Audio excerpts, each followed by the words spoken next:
Hello everyone, welcome to Winthrop in the World. I'm Paul Baskin, and with us today is Shannon Raneri. Shannon is a senior at Winthrop High School and editor-in-chief of the student newspaper there. Also just went to Washington as a winner of a major journalism award for students from around the country.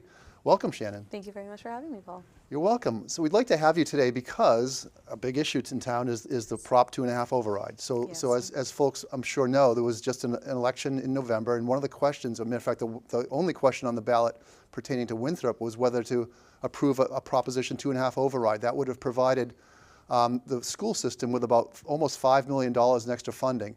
Now the school system has about a $40 million budget, and this would have raised the money for the school system by a little under 10%. Some of the money would have gone to a long-term stabilization fund. A lot of the money, though, would have gone to just helping the school improve things. Shannon, I know you're concerned about what's going on in the schools and the shape they're in. Maybe you could explain to people what you're seeing from your perspective as to what's happening in the schools in terms of what the money is needed for and what's missing, essentially. So I've spoken with Superintendent Lisa Howard and Caitlin Burrows, who is helping with the Yes for Winthrop Kids organization. It's to help try and expand the outreach of how necessary this override is and just getting the public involved. From them, it's they can speak more about it better than I can, as I'm just a student. But hearing from them, I think majorly it's just the money's there to help the students, if that answers your question. If I'm not. That's fine, but I mean, is in terms of what you're seeing is, I mean, yes, the superintendent and the principal have perspectives and have shared it. I'm just seeing as you walk around the school, do you look at a school that you're missing books, or the wall, the buildings need maintenance, or are your school class sizes too large, or what are you actually seeing that? The biggest thing are our class sizes being incredibly too big. For example, my computer science class, we have, I think, about around 36, 38 people in the classroom. And so my teacher needs chairs because her class only sits about 28 people. So me and 4 other students go to the library to do the class. It's an independently led course. And there's still like 32, 34 people still in there needing chairs. And she needs to borrow chairs from across the hall. Right. And the teacher across the hall also needs the chairs. So we are very, I don't want to say overpopulated, but we're either overpopulated or understaffed. Right. There's a lot of students, and that's great for Winthrop, but those students all need teachers, and if we were learning in a big, packed environment, no one's going to learn well, and I know that I'm not going to learn well. Right. It's just, I think it's a matter of servicing all the students to their needs, and cramming them all in isn't really helping with that. And not that it's anyone's fault, we just don't have the money for more teachers or for more classes or more rooms. We can't just add on another room to the school. Right. It's just a matter of trying to get all the students to learn everything that they need to in the environment that they need to. And right now the school doesn't have the money to provide for that. Right. So you're talking about chairs, and I'm sure you mean that more than just the physical presence of chairs is more the issue. You're talking about the fact that maybe attention from, are you seeing examples where you or other students you know are struggling to learn something because maybe they're not getting enough individual time with teachers, or what does that look like? I don't know anyone directly. I'm pretty alone in most of my classes, but I know for me, if I need help with a computer science problem, I can only go to my teacher during her free period, which is the period after. So I have to try and find time to fit in meeting with her, finishing my assignments and completing all my other assignments. But it is definitely a struggle with students, and people are just not paying attention. They don't get the content, and therefore they don't have help with the content because teachers are doing other things, which as they should be doing. But some students need help, and they need attention, and they need all of that to be there for them. But it's being hard. It's been hard to have them provide for it. Right. And as far as the actual physical environment, the school from the outside looks like it's a really nice looking building. I mean, and from when we go inside to the public areas that people go to for events, it looks like a very beautiful building. Yeah, it is a really nice building. It's kept well. Yeah, I honestly can't really complain about the building. The building's great. Right. We share it with the middle school. We're fortunate enough to have like a small enough student body that we can share those 2 buildings. Right. It's hard to talk about like the physical stature of the building because so much work went into that after tearing the old one down, moving to the one on Pauline, and then coming back here. Right. Yeah. And you mentioned in the school committee hearing a little while ago that you maybe were less concerned about it for yourself personally because you're graduating. Yeah. But you mentioned you had a sister, and Yes. maybe you can talk about, are you concerned about what she may be facing in terms of the next, what's she, a freshman? And then so what she and her classmates might be facing going forward? I'm really concerned because as soon as there's a woman at the last hearing that I went to, she woke up and she was absolutely, she felt terrible that the override didn't pass, and I felt terrible as well. And really, I shouldn't be too concerned because I'm graduating. Like, it's going to affect the next school year. Right. But my sister still has 4 years left in the Winthrop Public School system. She's going to be a freshman next year. Right. And I don't know, maybe it's a big sister thing and just being protective of your older sibling, of your younger sibling. Right. But I just want her to have the best education possible. And I think Winthrop education has been great for me. I cannot complain. But for my sister, who has been here since the 5th grade, she still needs that high school education. And she has, like, there are high hopes for her in the future. She's an amazing kid. But she needs that good basis of an education to help her get there, because she has so much potential. She needs, like I said before, she needs that education to get her places. And if the override fails to pass again in February, then like, what's going to happen? The school's going to need to make $3.5 million in budget cuts. Teachers are going to leave. Programs are going to be cut. We have few AP classes. Those AP classes are going to get even smaller, and there's going to be less AP classes. And AP, let's just tell people what that means. These are courses that are more aimed for kids who are going to college? Yes, they're advanced placement classes. They, then you complete an exam in May, and if you pass the exam, you get college credit, and it excuses credit for a class in college. Right. And roughly, what's your sense of the percentage of seniors who are doing this kind of the AP level? I mean, half of them or less? I'd say about half of them, or half of them, maybe a little less, are involved in at least one AP class. I'm involved in 3, and then I know people who are involved in like 4 and others. Yeah, and just to have some perspective, it sounds like you're more of a self-starter, or you're maybe somebody who's maybe just by personality more likely to figure things out and solve things. But I mean, you're obviously but other students maybe not in that same situation. So for not having that kind of level of staff attention might make more of a difference to them. Yeah, definitely. Yeah. I mean, it's always nice to have help, and I'm never afraid to ask for help. But there are students who need help more than I do, and I'm fortunate enough to not need any special education plans. I don't need extended time for anything, and I'm very fortunate that I don't need that. But there are students that do need that, and if the override fails to pass, then the students may not have those resources available to them, and they may not be well accommodated in the future. Right. So just to go through the list, some of the things that they're talking about, if the override doesn't pass, that are potentially going to happen in the school. Cuts in staff, not just keeping the staff, but cuts in staff and course offerings, even more increases in class size, new or higher fees for activities such as clubs and sports, new fees for extra academics, like you mentioned, summer programs and extra help that students need, and less spending on textbooks and technology and maybe computers and all that kind of thing. When you hear that list, what does it make you think, like just imagining what the school could potentially look like if you walked into it, if you come back from college in a year or two and walk into the school, what it might, and you see your sister there? I think I would feel absolutely terrible that that's the condition that she and her peers have to go to school in. I mean, we don't really use textbooks now in school because everything's all online. We all have digital textbooks. But I know the librarian, she's constantly running out of Chromebooks because no one's returning them, and she doesn't have any Chromebooks to give the students that need them or that forgot them at home or who just need to borrow it for some assignment. But the class size is increasing. The school already, I think they cap out students at 30 as of last year. 30 being 30? 30 body classroom as of last year. Right. This year there are many classes that are well over 30. Right. And in my computer science class we're reaching the 40s. Right. Which is insane for a very small classroom. That's probably about maybe the size of this rug. Actually, it's a little bit bigger than that. Yeah. But just thinking that that could be the future is scary, honestly. I mean, there are things worse in the world that are scarier, obviously. But so if we're talking about the means of the community, then I'm thinking about the fact you were that concerned about that you came to the school board meeting to talk to the school board about it. I mean, what's your sense, if any? I mean, I don't know if you have other conversations like this with adults in the town to sort of get that across them, and do you have any sense as to why that vote failed in this town?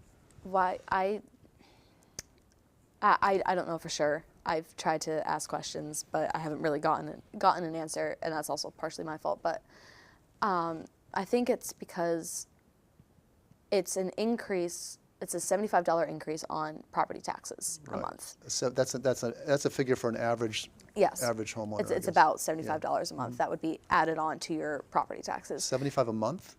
I think it's yeah. I think the number that sounds about right, because I think I'm thinking of an annual figure, and that plays out right. Yeah.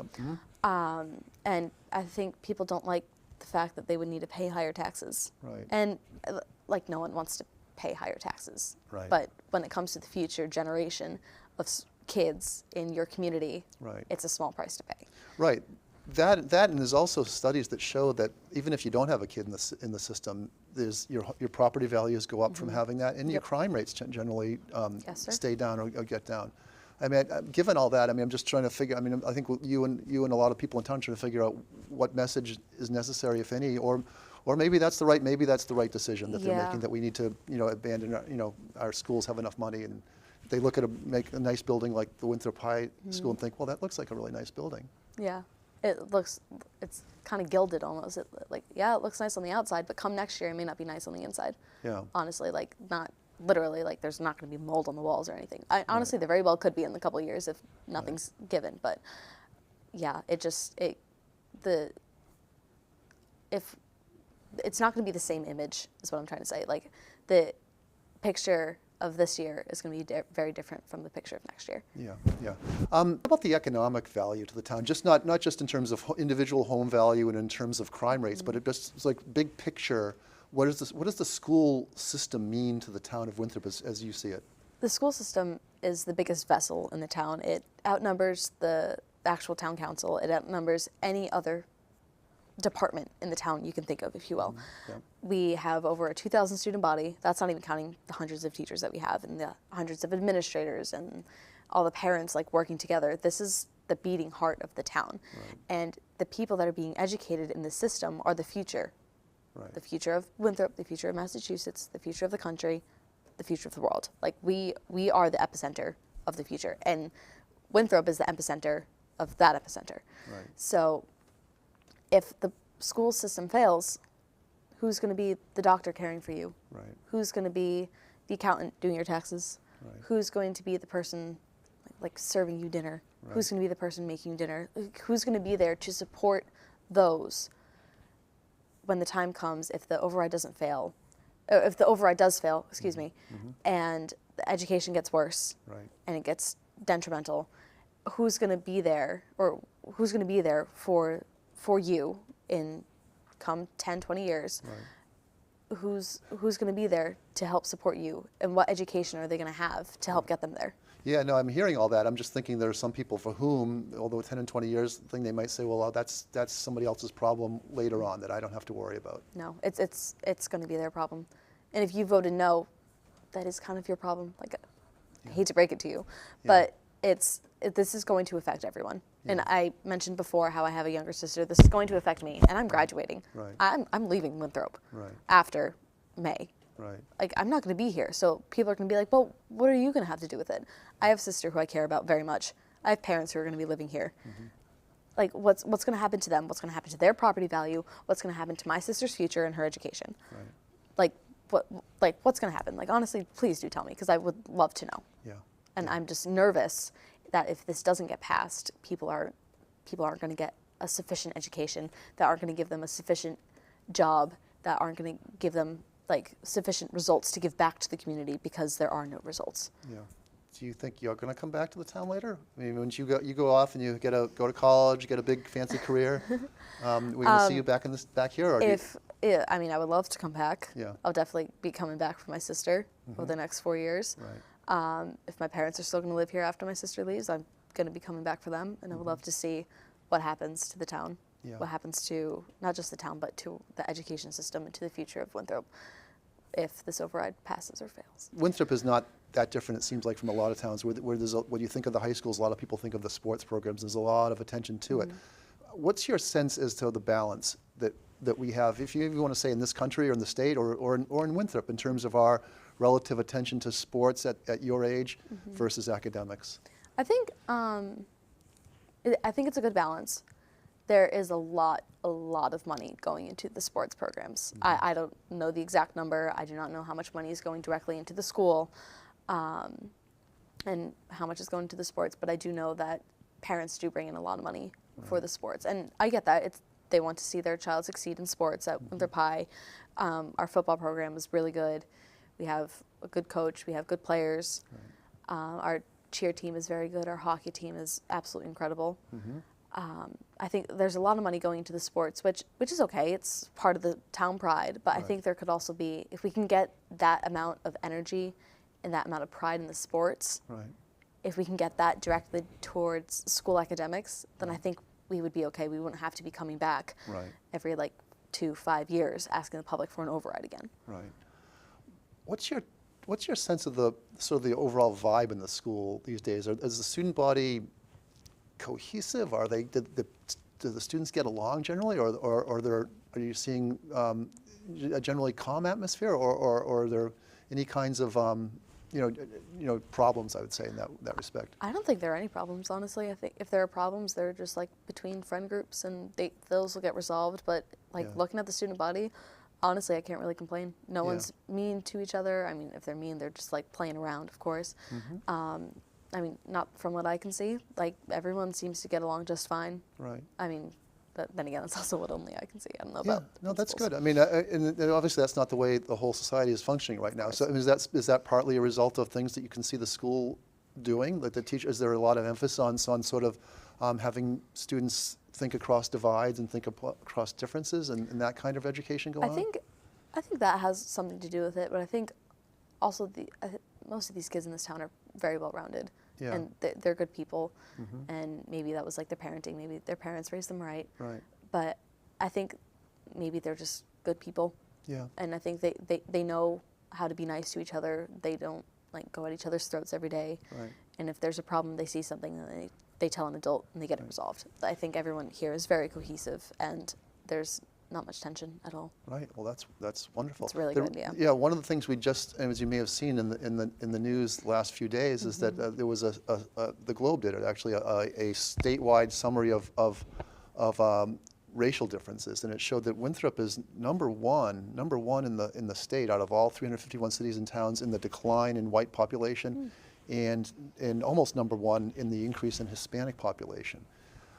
That's a town-wide phenomenon. I'm just wondering, does that even sort of register to you in terms of what you're seeing in the school system? Not really, honestly. I mean, we have there are Hispanic kids in the school, and there's always been a community with them, and everyone in the white population of the school is very, very nice to them, and there's no, I guess, racial discrimination. I don't know if that's the way to describe it. But back to what I was saying before, everyone's very cohesive. They're very nice to everyone else, and I don't think racial decline or increase really has anything to do with it. Maybe it's just changing the demographic, but not the way people are acting. That's great. And how about just sort of in a lot of schools, and it sort of maybe plays into the sports question, or maybe it doesn't, but you seem like you hear about a lot of high schools where there's a group of kids who are really academically oriented, and then there's a group who's just not, and sort of there's that tension going on, and you sort of have to decide whether it's cool to be academic or cool to be this or that. Does that kind of dynamic go on? I don't know. I feel like that's a stereotype you see in movies a little bit. Movies, okay. I think that's a little bit of a stereotype, because coming here, I had no idea what to expect for high school. I was the new kid in town.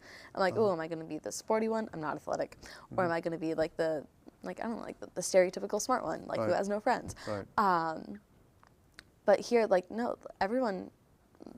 people are smart and they're sporty, and they're good at athletics, and they're good at academics, and there are people who are good at sports and maybe not good at academics, and there are people who are good at academics and not good at sports. But that has never divided anyone. It has never separated anyone from anyone else.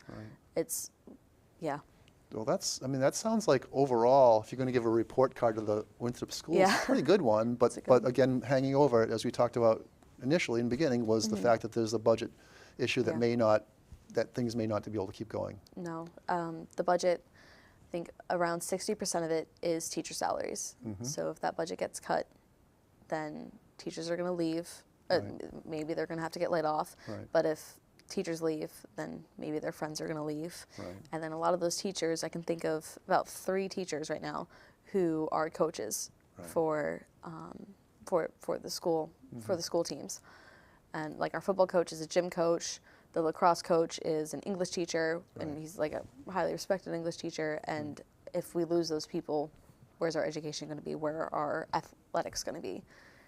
So it's just a matter of academics and how much we can put into that. And if we can get enough money for the academics, maybe we can push the sports to prosper as well. Terrific. Well, Shannon, thank you very much for the talk today. This is very helpful for us to understand what's going on, and I wish you all the best. Sounds like Thank you you. do just great. Thank Thank you.